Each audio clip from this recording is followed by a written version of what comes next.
Alhamdulillah teman-teman semua, kita sudah istirahat, sudah sholat, sudah makan, ngopi-ngopi juga sudah. Sekarang kita lanjutkan perjalanan kita ke Puncak Bialo. Ini estimasi perjalanan dari sini kurang lebih 1,5 jam lah.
Alhamdulillah kita sudah berjalan kurang lebih 30 menit dan puncak sudah terlihat dari sini. Masya Allah,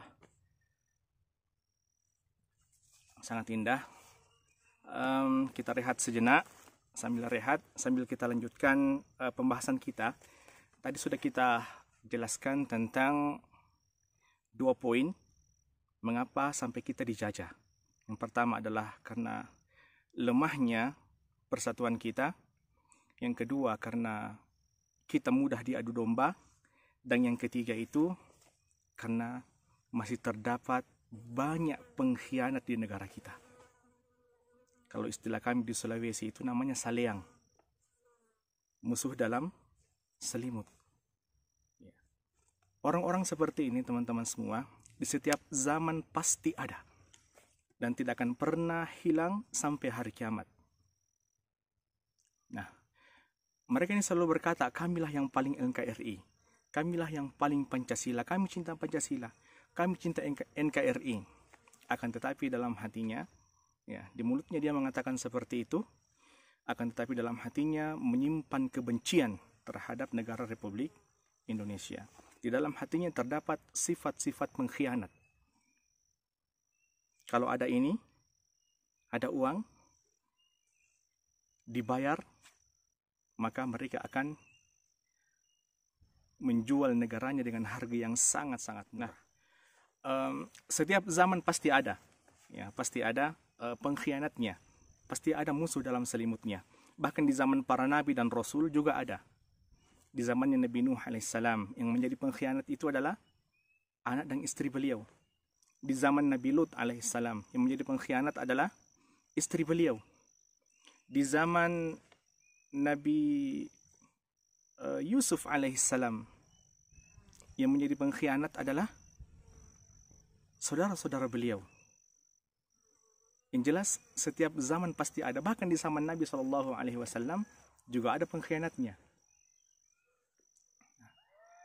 Ada pengkhianat yang bernama, orang munafik yang bernama Abdullah bin Ubay bin Salul.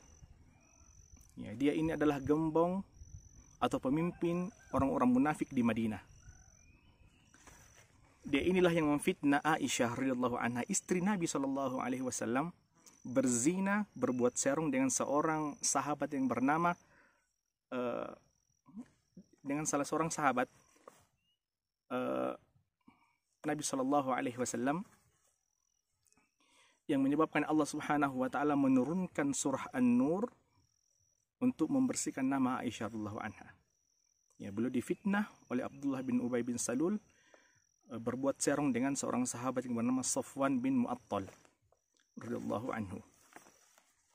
Nah, di zaman setelahnya juga ada, di zaman Utsman bin Affan radhiyallahu anhu ada seorang pengkhianat juga, ya, seorang Yahudi yang masuk ke dalam Islam untuk menghancurkan Islam dari dalam.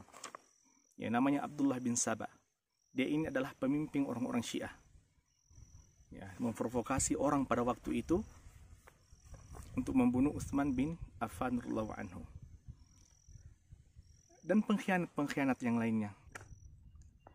Nah, bagaimana ciri-ciri mereka teman-teman semua?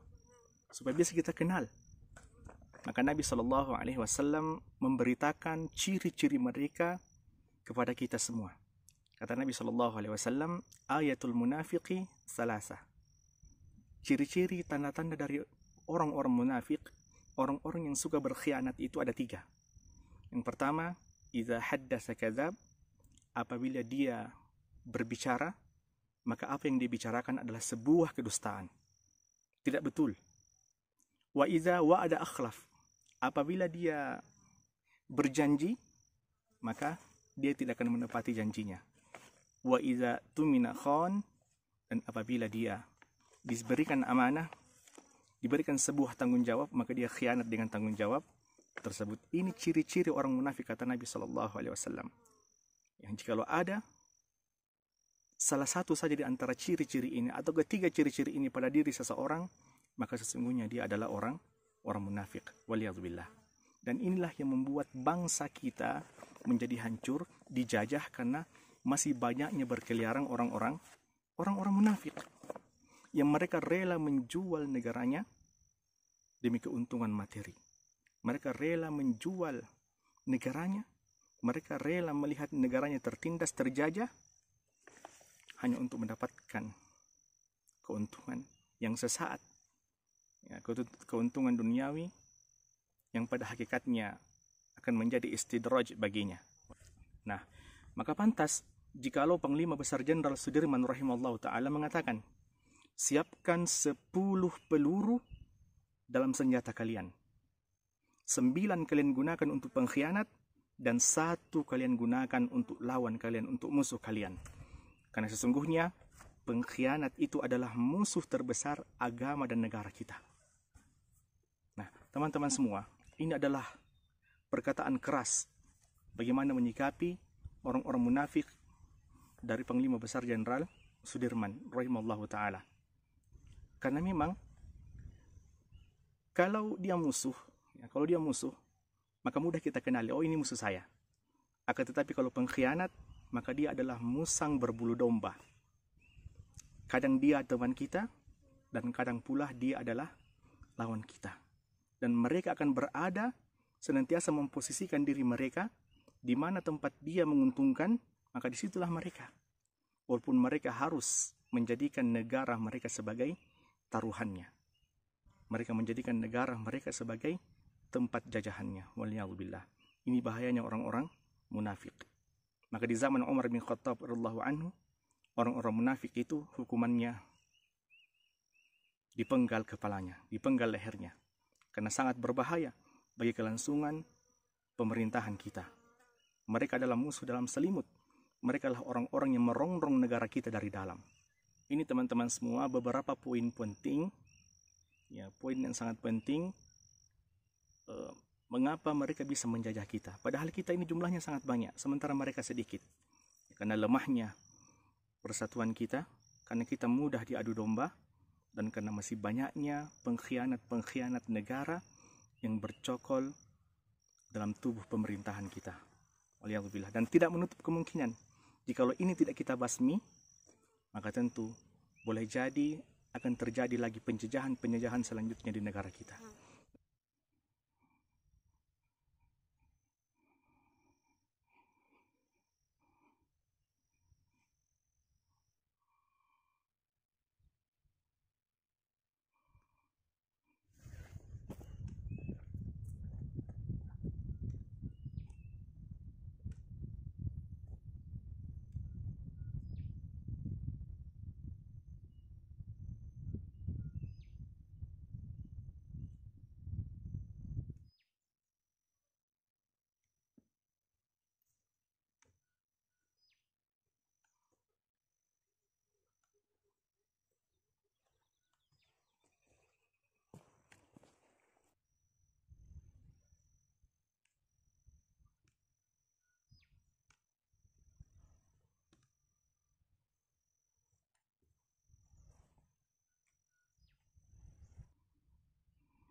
Alhamdulillah, tabarakallah.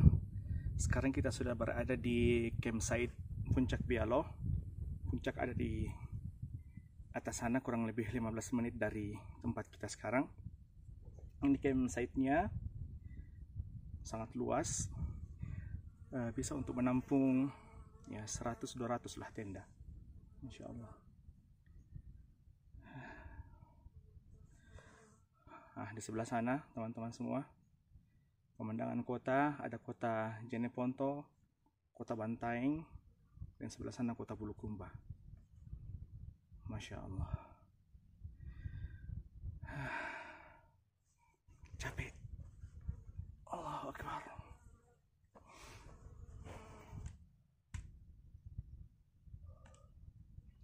Ya, teman-teman semua, ini sudah jam 3 lewat. Kita lanjut perjalanan ke puncak. Mudah-mudahan sampai di puncak 15 menit. Setelah itu kita turun. Nah, kita takutkan kita kemalaman di trek, sementara kita tidak bawa perlengkapan untuk lampu dan sebagainya, senter. Maka kita let's go.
Alhamdulillah, biiznillah teman-teman semua.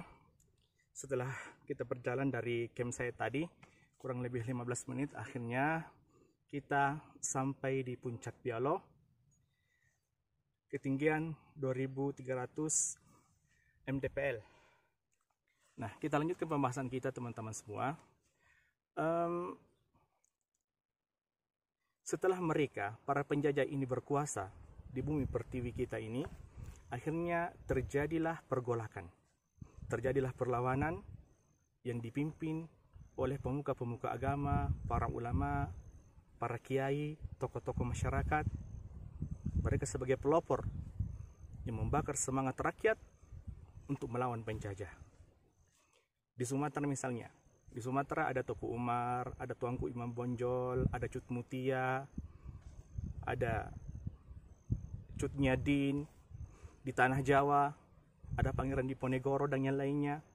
Di Sulawesi ada Sultan Hasanuddin dan yang lainnya.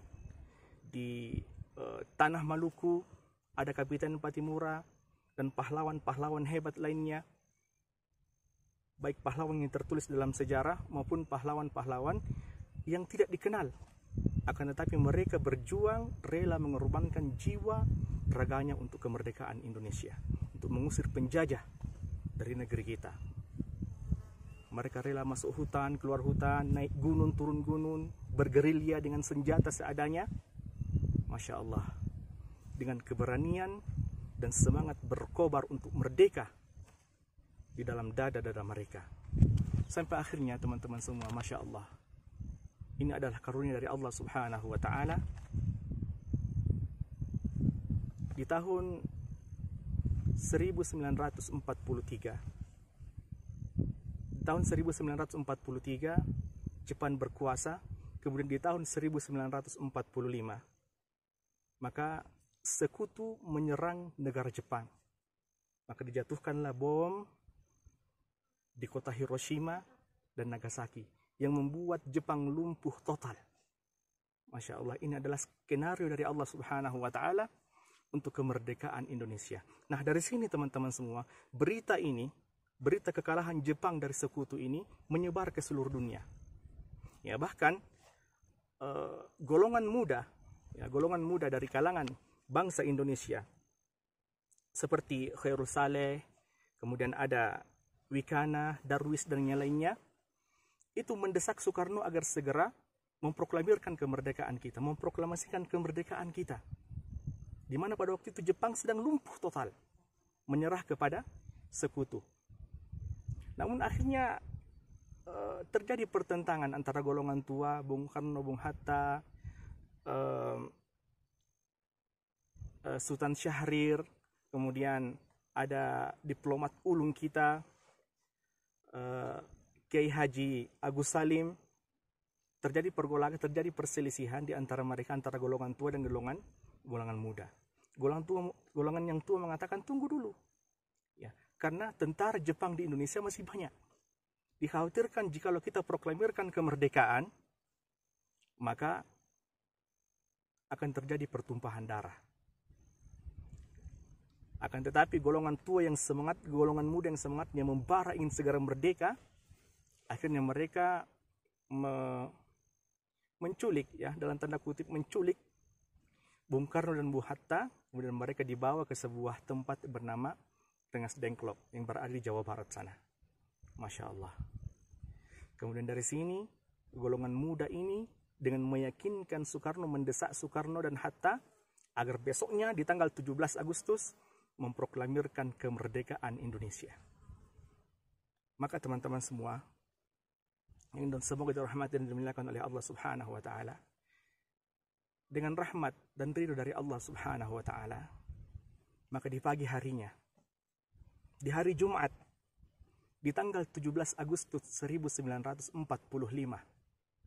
di hari Jumat yang mulia, di bulan Ramadan yang penuh dengan keberkahan, pada pukul 10 pagi, di rumah kediaman Bung Karno, di Jalan Pengansaan Timur nomor 56 Jakarta Pusat, maka dibacakanlah teks proklamasi kemerdekaan Indonesia yang menjadi tonggak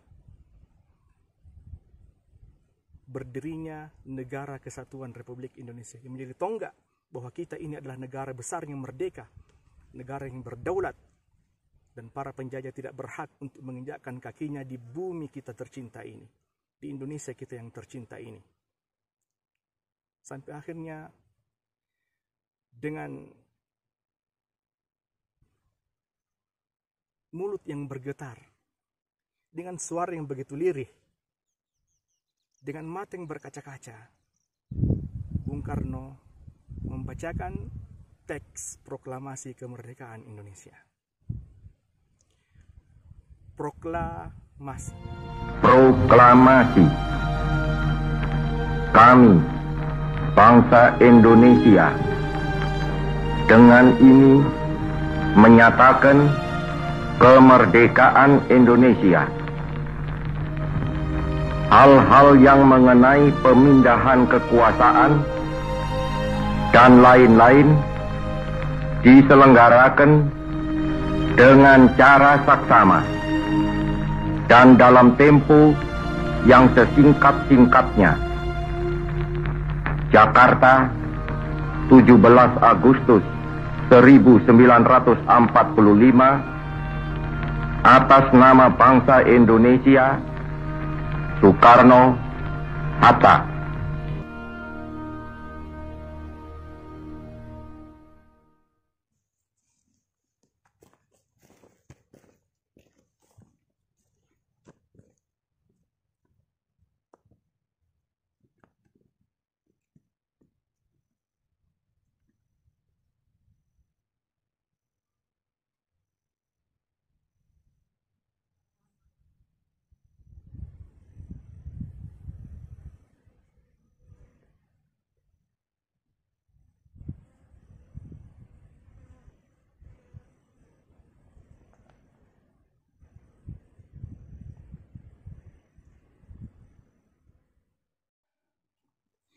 Dari Puncak Bialo, 2300 mdpl, Dirgahayu Republik Indonesia yang ke-77.